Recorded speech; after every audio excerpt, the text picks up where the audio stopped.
আসসালামু আলাইকুম। এক সক্রেটিসের দুই সেনাপতি শীর্ষক আজকের ভিডিও।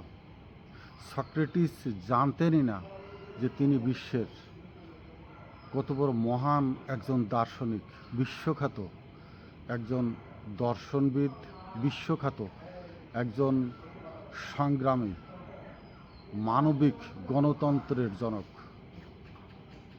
কিন্তু তিনি এটুকু জেনে গিয়েছিলেন যে চিরচারিত প্রথার বিরুদ্ধে তিনি যুব সমাজকে নূতন পথ দেখাতে সক্ষম হয়েছেন।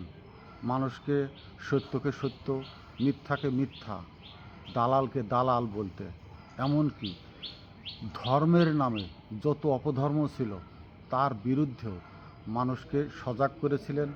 সত্যবাদিতার পক্ষে তিনি অনেক বড় একটি জনসমর্থন বা জনগণকে তার পক্ষে, অর্থাৎ তার দর্শনে, তার মতবাদদের পক্ষে টানতে সক্ষম হয়েছিলেন। তিনি তার বিচারালয়ে দাঁড়িয়ে দেখেছিলেন যে তার পক্ষে অনেকেই সাক্ষী দিচ্ছে, কিন্তু তিনি সারা বিশ্বকে যে দর্শন দিয়ে, যে মতবাদ দিয়ে মানুষকে শৃঙ্খলার বাইরে মুক্ত করবার জন্য যে মুক্তমনা স্বাধীনতাকামী প্রশ্নকারী প্রস্তুত করে রেখে গিয়েছিলেন, সেটা তখন থেকে অদ্যাবধি চলছে, যদি না সেই সময়ের প্রয়োজনীয়তা বোধ না করে। কিন্তু এই মৃত্যু সক্রেটিসকে, আমরা যে পাথরের একটি মূর্তি দেখি, এই মৃত্যু সক্রেটিসকে সারা পৃথিবীতে পরিচিতি করে তুলেছিলেন, বা সক্রেটিস যে কত বড় মহান, বিশ্বখ্যাত সবচেয়ে দর্শনগুরু, তাকে মানুষের সামনে টেনে তুলে এনে প্রকাশ করে দিয়েছেন দুইজন সেনাপতি, এরিস্টটল আর প্লেটো। সক্রেটিসের লেখা, নিজের লেখা কোনো বই নেই, কিন্তু অ্যারিস্টটল এবং প্লেটোর রিপাবলিক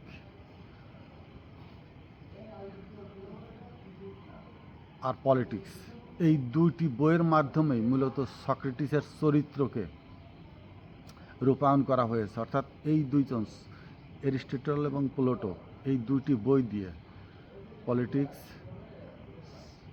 আর রিপাবলিকের বইয়ের মাধ্যমেই মূলত সক্রেটিসকে মানুষের সামনে এবং তার দর্শনকে মানুষের সামনে নিয়ে এসেছেন, এবং এই দুইজনই মূলত মূল দর্শনের ভিত্তি স্থাপন করে গেছেন। আমি এটুকু কেন বললাম? আমার বাংলাদেশের জন্য আমি যাকে সক্রেটিস মনে করি, অর্থাৎ সেই অন্ধকার যুগ থেকে আলোর দিশায়, আলোর পথে টেনে আনবার পিছনে যিনি কাজ করেছেন, আমার দৃষ্টিতে সেই ব্যক্তি হচ্ছেন ডক্টর মোহাম্মদ ইউনূস, যে কিনা কৃতদাস প্রথার ভিতরে যে জাতি নিমজ্জিত হয়ে গিয়েছিল, পুরা ২০ কোটি মানুষের হাতে, পায়ে, মুখে, চোখে যে শৃঙ্খলতার শিকল পরিয়ে দেওয়া হয়েছিল, কণ্ঠরোধের যে হ্যান্ডকাপ পরিয়ে দেওয়া হয়েছিল কণ্ঠে, যে দৃষ্টিকে অন্ধকারে নিমজ্জিত করা হয়েছিল আয়নাঘর নামক কারাগারে নিক্ষিপ্ত করে, সেই জায়গা থেকে স্বপ্ন দেখিয়ে, সেই জায়গা থেকে জাতিকে বের করে উন্মুক্ত ময়দানে, খোলা আকাশের নিচে যেমন প্রশ্নকারী তৈরি করে গেছেন, বিপ্লবী তৈরি করে গেছেন, ঠিক তেমনি পুরা জাতিকে ৩৬০ ডিগ্রির অ্যাঙ্গেলে যেখানে ছিল তার থেকে পুরো ১৮০ ডিগ্রি পিছনে ঘুরিয়ে পুরা দেশকে একটি উন্নততর পথের ঠিকানা তিনি উন্মেষ ঘটিয়ে গেছেন। তিনি বন্ধুর একটি পথকে কত সহজ করে দিয়ে গেছে, যেন মরীচিকার পিছনে সেই জাতি আর না দৌড়ায়।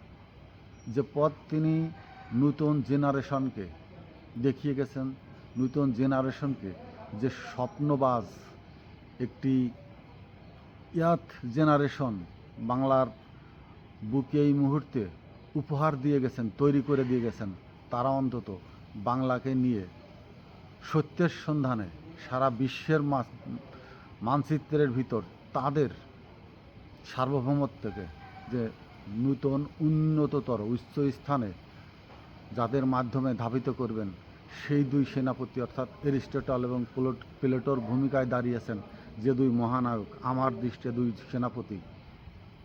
একজন হচ্ছে ক্যান্টনমেন্টের থেকেও যিনি পুরা দেশকে সাহসিকতা এবং পশ্চাৎপদে থেকে পুরা জাতিকে নেতৃত্ব দিচ্ছেন, তিনি হচ্ছেন সেনাপ্রধান ওয়াকারুজ্জামান।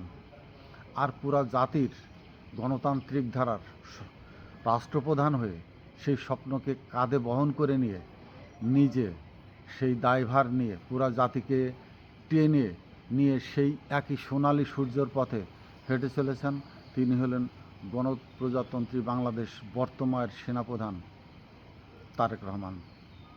এই দুই সেনাপতি দুই প্রান্তে দাঁড়িয়ে একটি সমান্তরাল রেল লাইন তৈরি করেছেন।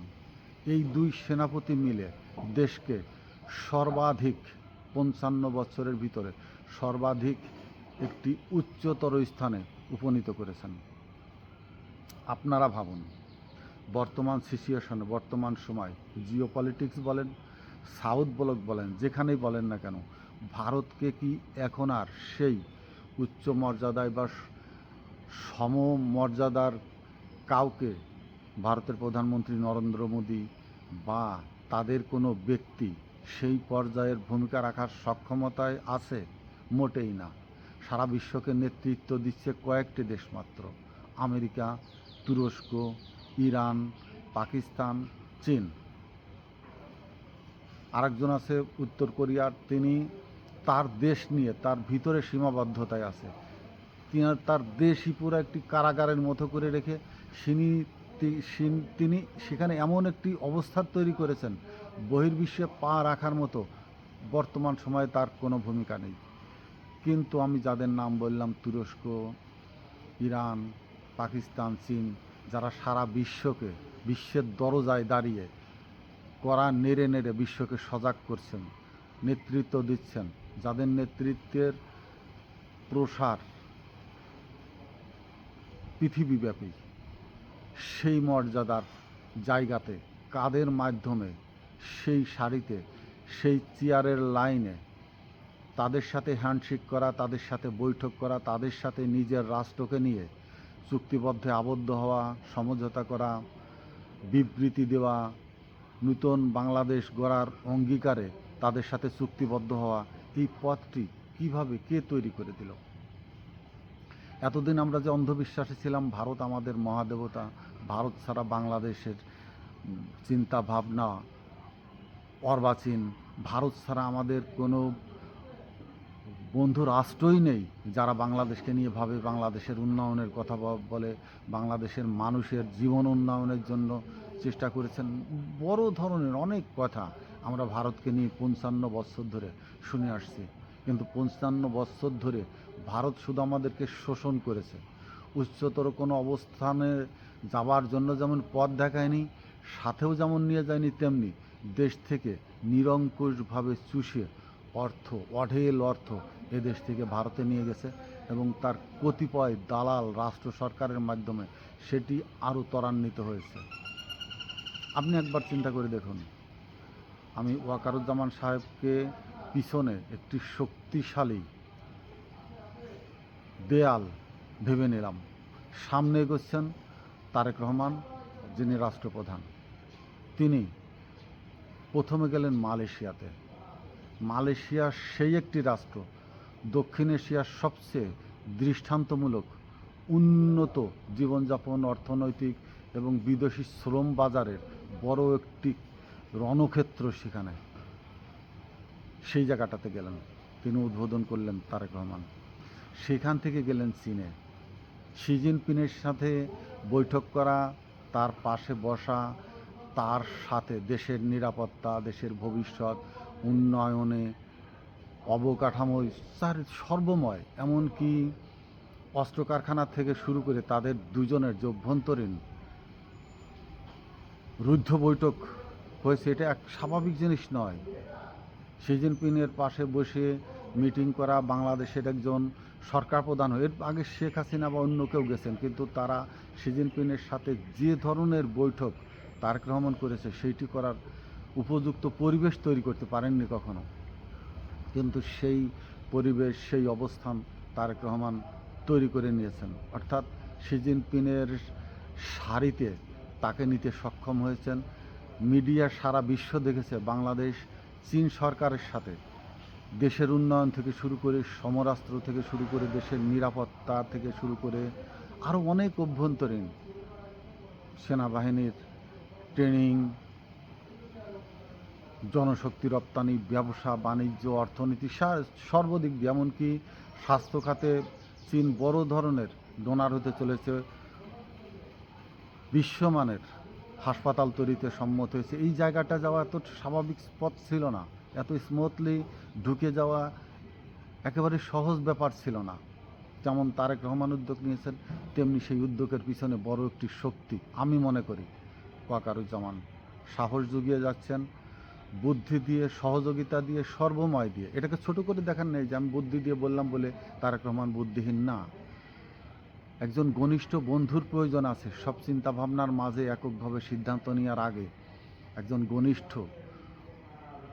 বিশ্বস্ত, আশ্বস্ত, একেবারে আত্মার সাথে যার আত্মার মিল হয়, সেই ধরনের একজন শক্তিশালী বন্ধুর সহকারী বলি বা সহযোগী বলি পাশে থাকার প্রয়োজন আছে। আমার মনে হয় এই দুই মানসিক ব্যক্তির সুন্দর একটি সমন্বয়, সমঝোতা, পারস্পরিক যে দর্শন বা আদর্শের মৌলিক মিল আছে, এই জায়গাটা আমরা যেন বিভাজনের সৃষ্টি না করি বা আমার কোনো কথার ফাঁক ফোকরে কেউ যেন ঢুকে না পড়ে। তারপরে আমি যদি পাকিস্তানের সাথে দেখি, বর্তমান বিশ্বের আলোড়ন সৃষ্টিকারী যে আমেরিকা এবং ইরানের যে যুদ্ধের মধ্যস্থতাকারী পাকিস্তানের প্রধানমন্ত্রী শাহবাজ শরীফ এবং বর্তমান সময়ের সবচেয়ে সাহসী, নির্ভীক সেনাপ্রধান ফিল্ড মার্শাল আসিফ মুনির, যার সিদ্ধ হস্তে, শক্ত হস্তে অনেক কিছু উলট পালট হয়ে গেছে দেওয়ালের পিছনে থেকে, সেই জায়গাটাতে বাংলাদেশের যে চলনসাই একটি অবস্থার তৈরি হয়েছে, এটা ঐতিহাসিক পটভূমি, সময়ের প্রয়োজনে। তারপরে আমি যদি তুরস্কের কথা বলি, এরদোগান তুরস্ককে নেতৃত্ব দিয়ে কোন জায়গা থেকে কত উচ্চতর একটি জায়গা তিনি তার রাষ্ট্রকে নিয়ে এসেছেন, যার যুদ্ধ প্রযুক্তি সারা বিশ্বে এমনভাবে প্রচারিত হয়েছে যে সমস্ত প্রযুক্তিকে তিনি পিছনে ফেলে তার প্রযুক্তিকে অগ্রাধিকার ভিত্তিতে যুদ্ধের, বিশেষ করে রণক্ষেত্রের জন্য যে বিস্ময়কর আবিষ্কার, এটাও একটি এই সময়ের জন্য দৃষ্টান্তমূলক হয়ে থাকবে। এবং সেই জায়গাটাতেই বাংলাদেশ তার নিজস্ব পরিচয়, নিজস্ব অস্তিত্বকে নিয়ে, অবস্থানকে নিয়ে তারেক রহমান সেই সব রাষ্ট্রের সম অবস্থানে উপনীত হয়েছেন। এর পিছনে অন্তর্বর্তীকালীন সরকারের সময়ে পররাষ্ট্রমন্ত্রীর বা বিডার আশিকদের পদচারণা ছিল, অর্থাৎ আমি আগেই বলেছি সক্রেটিস দর্শন, কোন পথে এগোবো, কোথায় আমাদের অবস্থান সুদৃঢ় করব, কোথায় আমরা জোড়া লাগব, কোথার থেকে আমরা বিচ্যুতি ঘটাবো, এই পথগুলো ম্যাপিং করে দিয়ে গেছেন ডক্টর মোহাম্মদ ইউনূস। এবং এই ম্যাপিংয়ের পথ ধরেই এগোচ্ছেন বাংলাদেশের দুইজন সেনাপতি, ওয়াকারুজ্জামান, তারেক রহমান।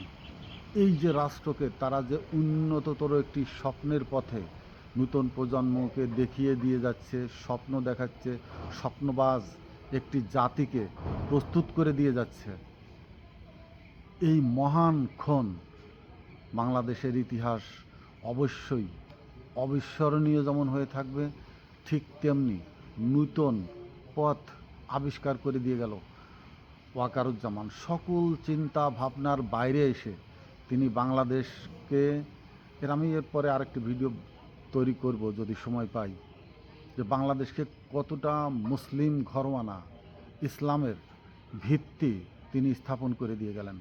সংবিধানে বিসমিল্লাহির রহমানির রহিম লেখা আছে, ওই হচ্ছে কাগজের, জিনিস, কিন্তু নার্ভের কোনো পরিবর্তন করতে কোনো সরকারি জায়গায় আসেনি, যেটাকে ক্রনিক্যাল ডিজিজ বলে।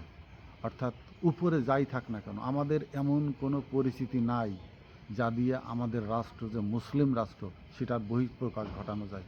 কিন্তু ডক্টর মোহাম্মদ সেনাপ্রধান ওয়াকারুজ্জামান প্রথম এদেশকে সারা বিশ্বের কাছে উন্মুক্ত করে দিয়ে প্রকাশ করে দিয়ে গেলেন বাংলাদেশ মুসলিম রাষ্ট্র। আর সেটা হলো বিএমএতে, যে চার খলিফার নামে কোম্পানি গঠন করে বাংলাদেশ ২য় ব্যাটালিয়ন উদ্বোধন করে দিয়ে গেলেন বিএমএতে। এটি ক্ষুদ্র কিছু নয়, এটি ছোট করে দেখার কোনো কিছু নয়, এটি বাংলাদেশকে স্বপ্ন দেখিয়ে দিয়ে গেল। বাংলাদেশ মুসলমানদের রাষ্ট্র, বাংলাদেশ পবিত্র কোরআনের সংবিধানের রাষ্ট্র। এর অন্তরালে যে কত শক্তি সঞ্চারিত হয়েছে ওই জাতির ভিতরে, এই শক্তির পুরা উন্মাদনা একসময় সারা পৃথিবী দেখবে, পুরা দেশের মানুষ একসময় দেখবে যে তিনি কি হোমিও চিকিৎসা দিয়ে গেছেন বাঙালির অন্তরে। এত শক্তি তিনি অন্তর্নিহিতভাবে রোপণ করে দিয়ে গেলেন, যে শক্তি গোটা মুসলিম জাতিকে সারা পৃথিবীর যত শক্তিশালী দুয়ারই হোক ভেঙে চুরমার করে দিয়ে তারা আকাশচুম্বী হয়ে উঠবে। সালাম দার্শনিক ডক্টর মোহাম্মদ ইউনূসকে, সালাম এই সময়ের দুই মহান সেনাপতিকে, ওয়াকারুজ্জামানকে এবং তারেক রহমানকে। আসসালামু আলাইকুম।